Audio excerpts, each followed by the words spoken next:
Hello students, आज के इस वीडियो में हम एसी और डीसी के बीच का डिफरेंस करने वाले हैं। ये वीडियो देखने के बाद एसी और डीसी के बीच में किसी प्रकार का कोई भी जो डाउट है आपके दिमाग में वो नहीं रहेगा। आपके सारे डाउट क्लियर हो जाएंगे और आप क्लियरली आइडेंटिफाई कर पाएंगे कि एसी करंट कौन सा होता है, डीसी करंट कौन सा होता है, एसी करंट को एसी करंट क्यों कहते हैं, डीसी करंट को डीसी करंट क्यों कहते हैं, वो भी आप इस वीडियो में अच्छे से समझ जाएंगे। स्टार्ट करते हैं। देखिए, आपके पास जो करंट होते हैं वो दो टाइप के होते हैं। एक करंट होता है एसी और जो दूसरा करंट होता है वो होता है DC. AC current and DC current. AC current का पूरा नाम है अल्टरनेटिंग करंट। क्या नाम है पूरा इसका? Alternating current. और डीसी का पूरा नाम है डायरेक्ट करंट। Direct current. इसका नाम है अल्टरनेटिंग करंट, उसका नाम है डायरेक्ट करंट। इसको अल्टरनेटिंग करंट कहते क्यों हैं? इसको अल्टरनेटिंग करंट क्यों कहते हैं? उसका रीज़न ये है कि जब एसी चलता है तो कुछ इस टाइप से चलता है। एसी ऐसे चलता है, एसी ऐसे चलता है। ये अपने हाफ साइकिल में प्लस रहेगा, नेक्स्ट हाफ साइकिल में माइनस हो जाएगा, अगले हाफ साइकिल में प्लस हो जाएगा, अगले हाफ साइकिल में माइनस हो जाएगा।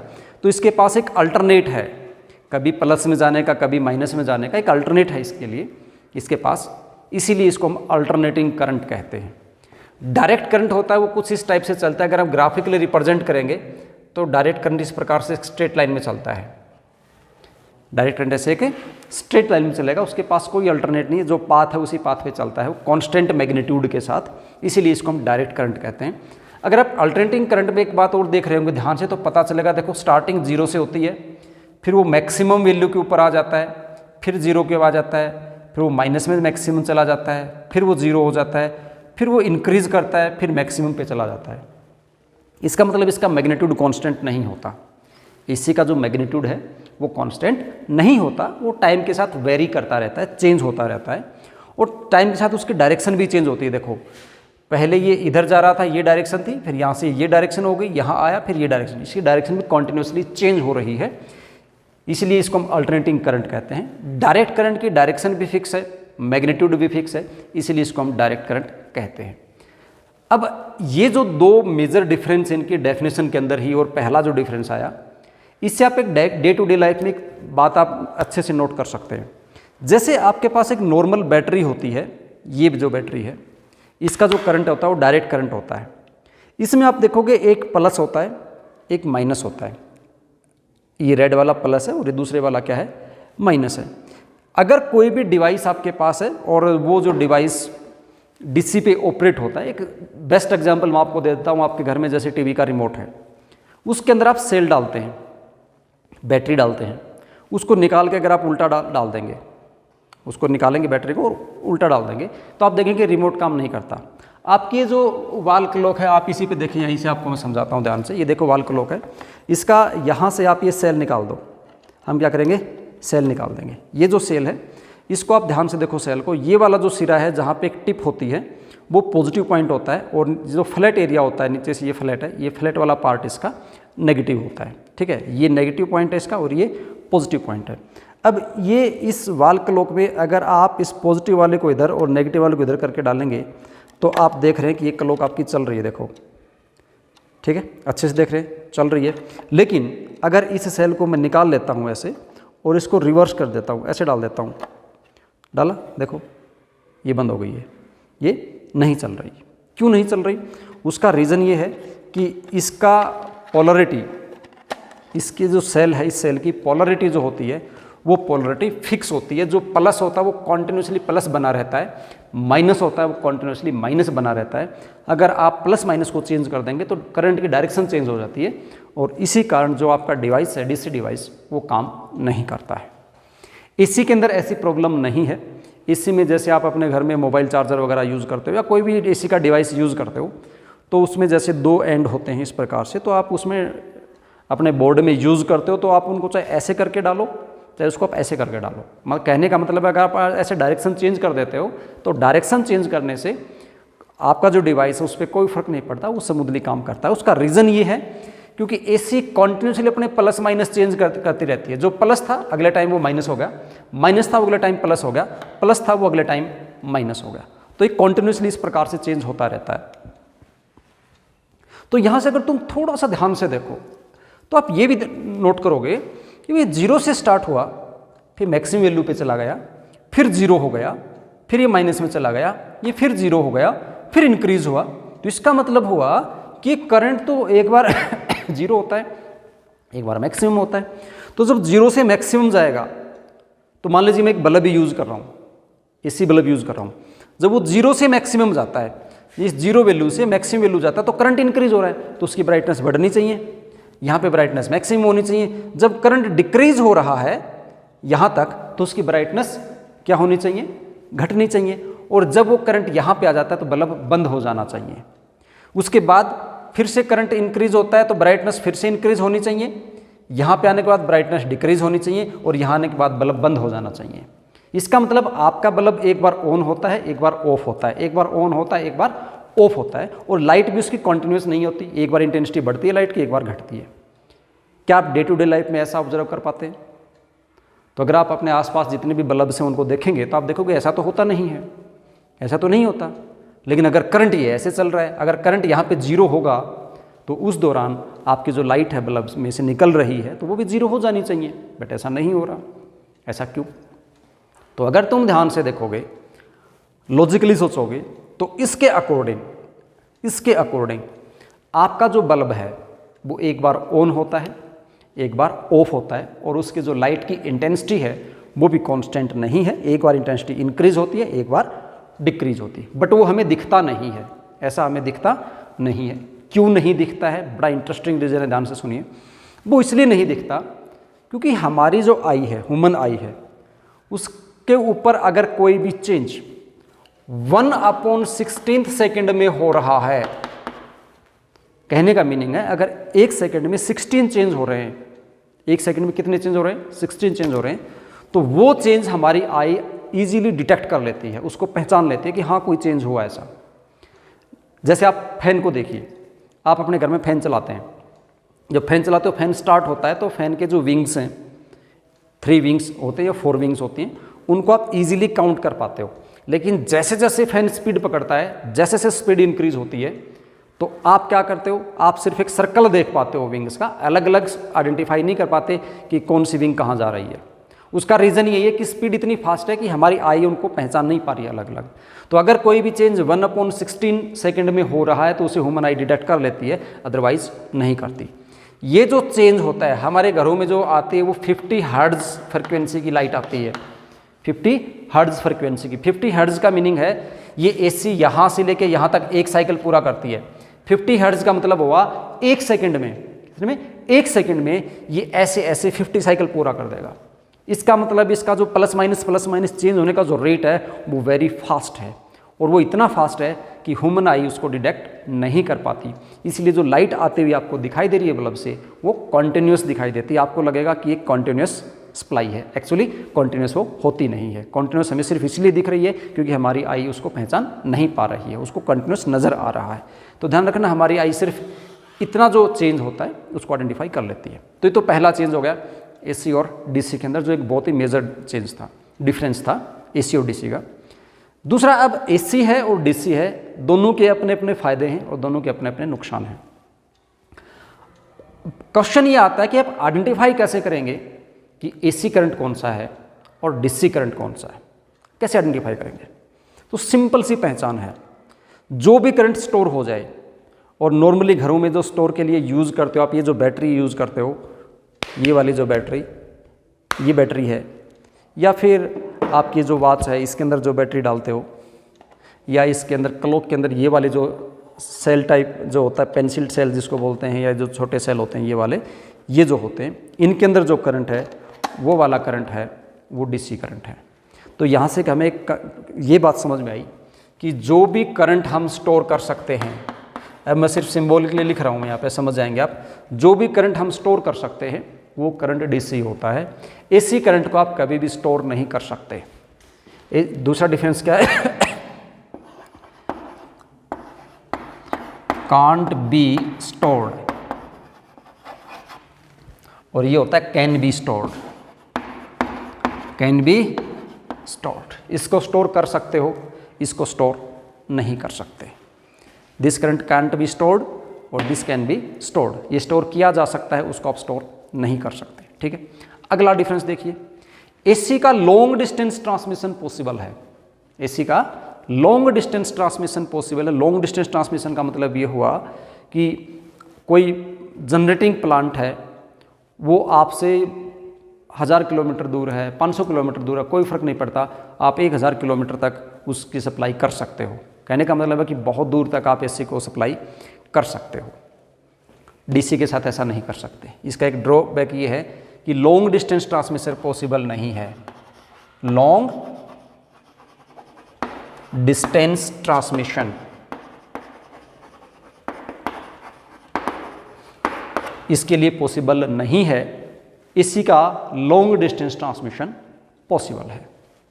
ठीक है, क्यों नहीं है?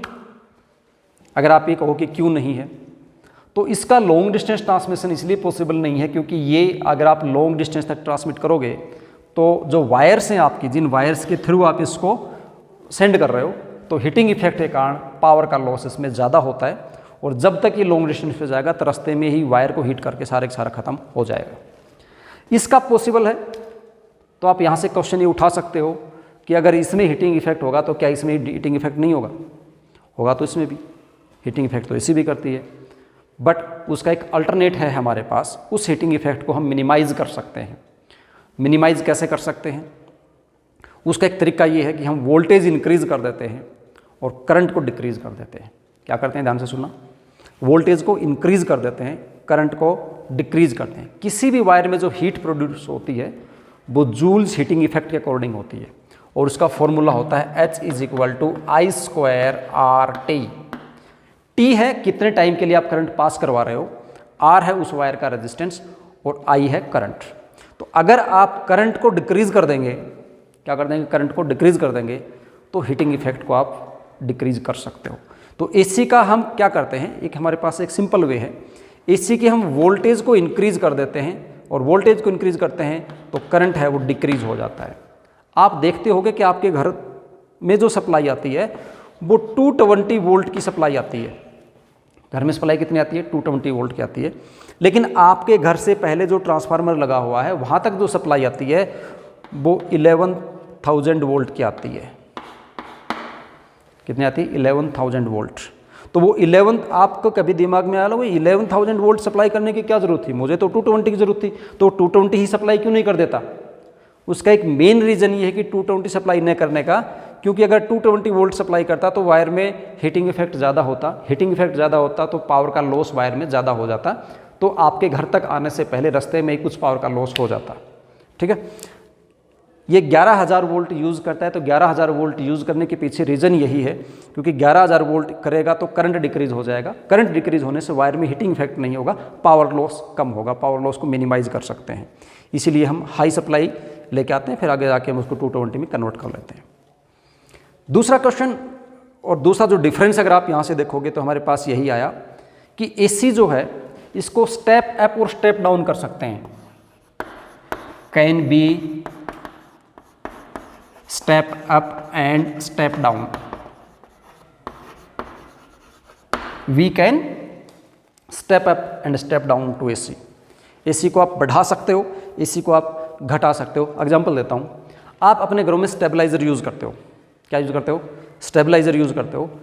तो सप्लाई पीछे से आपके पास लो आ रही है, स्टेबलाइजर क्या करता है, 10 वोल्ट, 15 वोल्ट, 20 वोल्ट इंक्रीज़ कर देता है। मान लीजिए आपके पास 150 सप्लाई आ रही थी, स्टेबलाइजर 25 वोल्ट इंक्रीज़ करके 175 वोल्ट उसको कर देता है। 200 सप्लाई आ रही थी, स्टेबलाइजर उसमें 20 वोल्ट 30 वोल्ट ऐड करके उसको इंक्रीज़ कर देता है। तो आप आगे अपने जो काम स्मूथली कर पाते हो। सभी घरों में यूज़ करते हैं स्टेबलाइजर, देखा भी होगा आपने। तो उसको स्टेप अप बोलते हैं। तो एसी को हम स्टेप अप कर सकते हैं। एसी को क्या कर सकते हैं, स्टेप अप कर सकते हैं। और एसी को स्टेप डाउन भी कर सकते हैं। स्टेप डाउन का मतलब देखो जी, ये बताया, आपके घर से पहले सप्लाई आती है 11,000 वोल्ट की, फिर बीच में एक ट्रांसफार्मर लगाते हैं, वो ट्रांसफार्मर उस 11,000 को 220 वोल्ट में कन्वर्ट कर देता है। तो आप घर में यूज़ करते हो 220 वोल्ट, तो 220 वोल्ट 11,000 वोल्ट से बनाई गई, 11 वोल्ट को स्टेप डाउन किया गया वोल्टेज को, ठीक है ना। तो एसी को इस प्रकार से हम according to our need step up कर सकते हैं, स्टेप डाउन कर सकते हैं। डीसी के साथ हम ये काम नहीं कर सकते। डीसी को ना आप स्टेप अप कर सकते हैं ना स्टेप डाउन कर सकते हैं। हाँ, एक काम कर सकते हो, अगर आपको स्टेप डाउन करना हो डीसी को, तो उसका एक वे है रेजिस्टेंस लगा के। क्या लगा के? रेजिस्टेंस लगा के डीसी को स्टेप डाउन तो कर सकते हैं, बट वहाँ पे लॉस होगा हमारे पास, रेजिस्टेंस में हीट लॉस होगा, और हीट लॉस से जितना भी करंट है वो हमारा बेकार चला गया, कोई काम नहीं आया। इसलिए हम नॉर्मल वे में एसी को डीसी को स्टेप अप और डाउन नहीं, अप तो कर ही नहीं सकते। डाउन करने का एक वे था, हमारे पास रेजिस्टेंस लगा के डाउन कर सकते थे, लेकिन उससे हमारी पावर लॉस हो जाती है, वो इकोनॉमिकल नहीं है। तो ये इसके साथ एक प्रॉब्लम है डीसी के साथ, कि डीसी को आप न तो अप कर सकते और न डाउन कर सकते हैं। बट इसके पास एक जो अच्छी बात थी वो ये थी कि इमरजेंसी यूज़ के लिए आप डीसी को स्टोर कर सकते हो। इमरजेंसी यूज़ के लिए डीसी को क्या कर सकते हो? स्टोर कर सकते हो। एसी को आप इमरजेंसी यूज़ के लिए स्टोर नहीं कर सकते। एक सबसे बड़ी बात है जो मोस्टली लोग इसमें कंफ्यूज रहते हैं, वो बोलते हैं कि एसी से डीसी ज़्यादा स्ट्रॉन्ग है। क्या सोचते हैं? डीसी ज़्यादा स्ट्रॉन्ग है, एसी स्ट्रॉन्ग नहीं है। और उनके पीछे का लॉजिक ये है, वो बोलते हैं कि डीसी इस प्रकार से स्ट्रेट चलती है तो एक कांस्टेंट करंट देती है, एसी है इंक्रीज डिक्रीज होती रहती है, इसलिए ये वीक है। बट ऐसा नहीं है, एसी ज़्यादा डेंजरस है, ज़्यादा स्ट्रॉन्ग है इन कंपेरिजन ऑफ डीसी। अगर आप बात करते हो 220 वोल्ट की, कितनी सप्लाई की बात करते हो? 220 वोल्ट की।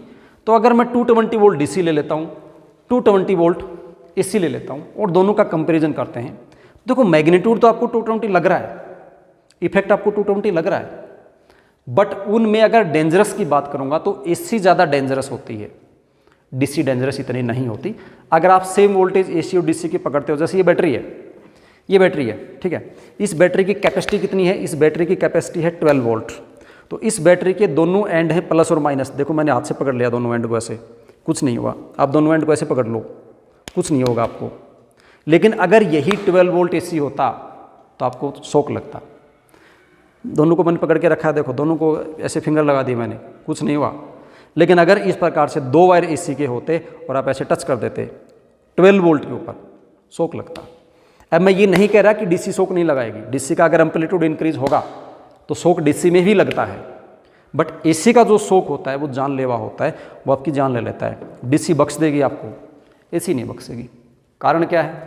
कारण ये है, जो हम बात करते 220 वोल्ट की तो इसका कांस्टेंट मैग्नीट्यूड है 220 वोल्ट। जब मैं एसी की 220 वोल्ट की बात करता हूँ तो एसी की आरएमएस वैल्यू ली जाती है। शायद बहुत से जो बच्चे हैं वो आरएमएस वैल्यू का मतलब नहीं जानते होंगे। आरएमएस का मतलब होता है रूट मीन स्क्वायर। साइंस के बच्चे अच्छे से जानेंगे इसको। रूट मीन स्क्वायर वैल्यू होती है, वो हम कभी किसी दूसरी वीडियो में बात करेंगे। आप एक फॉर्मूला पढ़ लो बस। एक फॉर्मूला होता है एसी के लिए, और वो फॉर्मूला ये है, I is equal to I naught divided by root 2। I is equal to I naught divide by root 2। I RMS value है, आई नोट पीक वैल्यू है। पीक वैल्यू कौन सी? ये वाली वैल्यू, आई और ये वाली, एक ही मैग्नीट्यूड होता है दोनों का, ये पीक वैल्यू है आई नोट। आई इतना है, वोल्टेज लिखोगे V is equal to V naught divide by root 2। V naught की वैल्यू निकालोगे, V कितना है आपके पास? 220 सप्लाई है, तो जगह 220 इंटू रूट वी। तो वोल्टेज भी ऐसे ही चलती है, जैसे एसी करंट चला वोल्टेज भी ऐसे ही चलेगी। ये वैल्यू आपके पास किसकी होगी? V note, peak value of voltage. ये है peak value of current. Peak value of current इधर हो जाएगा पीक वैल्यू ऑफ वोल्टेज। अगर आपके पास 220 की बात करता है सर्किट में, तो 220 की वोल्टेज है, उसको रूट 2 से मल्टीप्लाई करो, और ये आप देखोगे ये इसकी पीक वैल्यू आएगी। तो जब आप इस V नोट की वैल्यू निकालोगे, ये पीक वैल्यू ये 220 से ज़्यादा आएगी। इट मीन जब ये पीक पकड़ता है तो जो शॉक लगाएगा वो 220 वोल्ट का नहीं होगा, वो 300 प्लस वोल्टेज का होगा। इसलिए एसी ज़्यादा डेंजरस है, डीसी डेंजरस नहीं है। ये कुछ डिफरेंस हैं एसी और डीसी के बीच में। एक लोगों के बीच में भ्रांति और भी है, और वो ये कि जब करंट लगता है आदमी को, तो करंट आदमी को पकड़ लेता है। क्या सोचते हैं? करंट लगेगा, आपने वायर को हाथ लगा दिया, करंट ऐसे पकड़ लेता है आदमी को, और इसीलिए आदमी को करंट तब तक पकड़े रहता है जब तक उसकी जान नहीं निकल जाती। ऐसा नहीं होता है, करंट नहीं पकड़ता है आदमी को। एक्चुअली होता क्या है वो देखिए आप। आपको कोई चीज़ पकड़नी है या छोड़नी है, उसका संकेत आपको कहाँ से मिलता है, उसकी इन्फॉर्मेशन कहाँ से आएगी। जैसे मेरी फिंगर्स हैं, ये फिंगर्स मैं ऐसे हिला रहा हूँ, है ना, ये इसको ऑर्डर कहाँ से मिल रहा है, फिंगर ऐसे हिलेंगे, ऑर्डर कहाँ से मिल रहा है, ऑर्डर यहाँ से आ रहा है, और ये न्यूरॉन्स के थ्रू, इलेक्ट्रिकल सिग्नल्स के थ्रू यहाँ से कनेक्टेड है। तो ये फिंगर मुझे ऐसी करनी है, ऐसी करनी है, क्या क्या डिज़ाइन मुझे फिंगर कैसे करना है, वो सारा मेरा यहाँ से कंट्रोल हो रहा है। ये क्या करता है, इलेक्ट्रिकल सिग्नल भेजता है न्यूरॉन्स के थ्रू, यहाँ इसके पास आती हैं, वो क्या करते हैं फिर उसके अकॉर्डिंग ऐसे काम करता है। होता क्या है, जैसे ही आप किसी हाई वोल्टेज वायर को पकड़ते हो ऐसे, तब यहाँ ज़्यादा वोल्टेज होने की वजह से इसका कनेक्शन दिमाग से कट जाता है, और दिमाग इसको कोई ऑर्डर नहीं दे पाता कि आपको ऐसे करना है, ऐसे करना है। तो वो जिस पोजीशन में था, आपका हाथ उसी पोजीशन में रह जाता है, और लोगों को लगता है कि एसी ने चिपका लिया। उसने चिपकाया नहीं, वो अट्रैक्ट नहीं करती है, वो रिपल नहीं करती है कुछ, वो हाई वोल्टेज थी उसमें और वो करंट था। उसने क्या किया, आपका जो आपकी बॉडी के अंदर बहुत ही लो करंट फ्लो करता है, हल्का सा वोल्टेज होता है, उस सिग्नल को, जो दिमाग तक सिग्नल भेज रहा था, उसको कनेक्शन को ही काट दिया उसने। तो इसलिए आपका जो हाथ है वो दिमाग के कंट्रोल में अब नहीं है, इसलिए आपके हाथ को पता नहीं चल रहा कि करना क्या है। तो इसलिए अगर ऐसा था तो ऐसा ही रह जाता है। कुछ केस में आपने देखा होगा, आदमी थोड़ा सा अटेंटिव होता है काम करते हुए, उसने ऐसे किया तो तुरंत दिमाग ऑर्डर देता है, वो ऐसे छोड़ देता है, तो उस केस में उसके बचने के चांस होते हैं। ओके, तो आगे से ध्यान रखना, एसी कभी भी किसी आदमी को अट्रैक्ट नहीं करता है, चिपकाता नहीं है। ये सारा खेल किसका है, दिमाग से कनेक्शन कटा तो हाथ ऐसे रह गया, ऐसा था तो ऐसे रह गया। ओके।